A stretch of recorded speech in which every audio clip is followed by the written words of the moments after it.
여러분 안녕하십니까? 진성호입니다.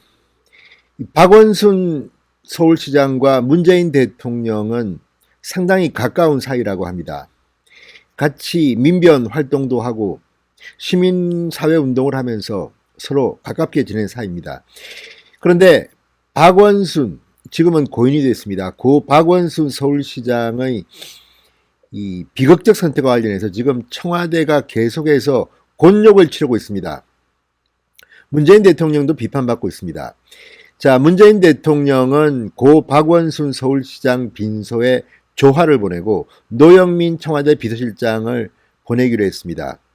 그런데 이 일이 알려지면서 네티즌들이 부글부글 끓었습니다.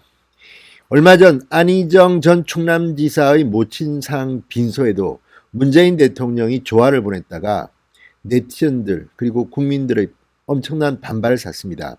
대법원에서 3년 6개월의 실형을 선고받은 성범죄자에게 세금으로 이런 조화를 보내는 것이 말이 되느냐, 공과 사는 구분해야 되는 거 아니냐, 뭐 이런 비판이 있었습니다만 이번 박원순 서울시장 건에 대해서도 비슷한 지적들이 잇따르고 있습니다.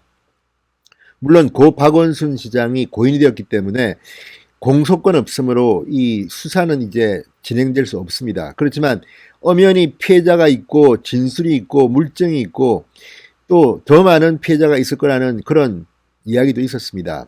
이런 가운데 문재인 대통령이 개인적으로 친한 사이였다고 해서 공적인 조화를 보내는 게 맞느냐, 이런 비판이 나온 겁니다. 자, 그런데 이건 약과입니다. 지금 청와대 청원 게시판에는 기록적인 청원 하나가 지금 들어가 있습니다. 거의 1시간마다 10,000명씩 늘어나는 초특급 청원이 지금 들어가 있습니다. 바로 박원순 서울시장의 서울특별시장, 그러니까 이 박원순 서울시장에 대해서 닷새 동안 서울시가 서울특별시장을 치르기로 한 데 대해서 이러면 안 된다, 가족장으로 조용히 치러라, 이런 청원이 올라왔는데 이게 지금 오늘 올라왔는데 현재 9만 명을 넘어섰습니다. 지금 거의 아까 제가 볼 때 7만 명이었는데 8만 명, 9만 명, 1시간에 10,000명씩 폭증하고 있습니다. 이런 속도라면 오늘 중으로 20만 명 돌파는 뭐 금방이겠다 싶고요. 최근에 이렇게 가파른 속도로 청원이 늘어나는 경우도 드물었던 것 같습니다. 자, 이런 것들을 보고 청와대는, 문재인 대통령은 무슨 생각을 할까요? 진성호의 융단 폭격 시작합니다. 문재인 청와대를 융단 폭격합니다. 방송에 앞서 아직 진성호 방송의 구독자가 아니신 분들은 붉은색 구독 버튼 눌러주십시오. 더 좋은 방송으로 보답하겠습니다. 자, 지금 문재인 대통령은 엎친 데 덮친 격이라고나 할까요? 오늘 발표된 갤럽의 여론조사도 지지율이 폭락했습니다. 자, 40%대로 폭락했습니다. 부동산 정책 때문으로 분석되고 있습니다. 이렇게 지지율도 폭락하고 박원순 서울시장과 관련해서 지금 청와대가 여기저기서 얻어맞고 있습니다. 물론 박원순 시장 지지자들이나 문재인 대통령 지지자들은 크게 뭐 이 문제를 삼고 있지 않지만 박원순 서울시장의 극단적 선택, 그리고 서울시가 이렇게 5일장을 서울특별시장으로 하고 또 시청 앞에 분향소를 설치하고 한 데 대해서는 지금 상당히 비판적인 여론들이 많이 올라오고 있습니다. 참고하시기 바랍니다. 자, 오늘 청와대 국민청원에 올라온 글은 박원순 씨 장례를 5일장 서울특별시장으로 하는 것 반대합니다, 이런 제목입니다. 청원인은 이렇게 말합니다. 박원순 씨가 사망하는 바람에 성추행 의혹은 수사도 하지 못한 채 종결되었지만 그렇다고 그게 떳떳한 죽음이었다고 확신할 수 있습니까? 성추행 의혹으로 자살에 이른 유력 정치인의 화려한 5일장을 언론에서 국민이 지켜봐야 하나요? 이렇게 반문했습니다. 대체 국민에게 어떤 메시지를 전달하고 싶은 건가요? 조용히 가족장으로 치르는 게 맞다고 생각합니다. 자, 이 청원이 올라오자 동참자들이 몰려듭니다. 오후 2시 반쯤 7만 명, 3시 8만 명을 돌파했고 3시 30분에는 9만 명을 돌파했습니다. 30분 단위로 거의 1만 명씩 폭증하고 있습니다. 자, 매분 수백 명씩 동참하면서 지금 뭐 기록적인 청원으로 남을 것 같다는 생각이 듭니다.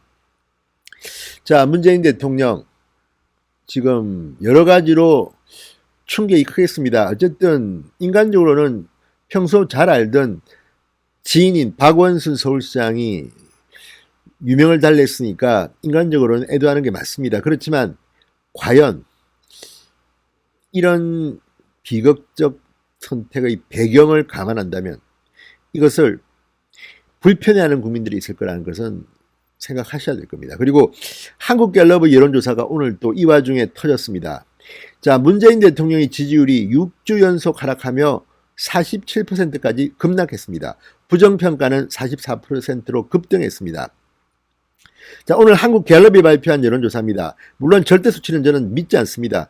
47이 뭡니까? 지금 한 27쯤 나오겠죠. 어쨌든 47%지만 트렌드만 보면 급락했습니다.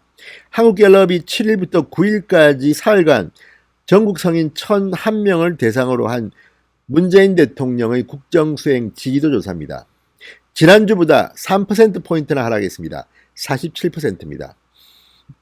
자, 6주 연속 하락, 총선에 이긴 뒤 71%까지 치솟았던 지지율이 두 달여 사이에 무려 24%포인트나 대폭락을 한 겁니다.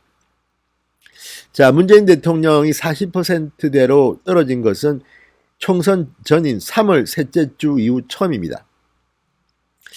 자, 지금 이 트렌드를 보면 지지도가 폭락한 것은 수도권 50대에서 두드러졌다고 합니다. 성향별로는 보수보다는 중도, 진보층이 더 많았습니다.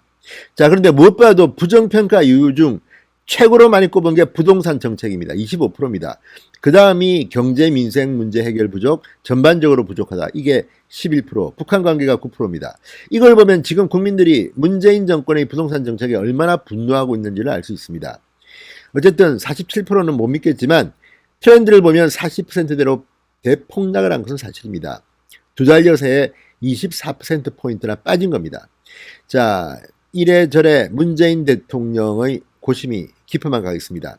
그런데 뭐 이 정권은 잘하는 게 하나도 없으니까 이 뉴스도 나쁜 뉴스, 이 뉴스도 나쁜 뉴스, 저 뉴스도 나쁜 뉴스니까 또 박원순 시장의 뉴스가 추미애 부동산 이슈를 덮어버리는 것 같기도 합니다.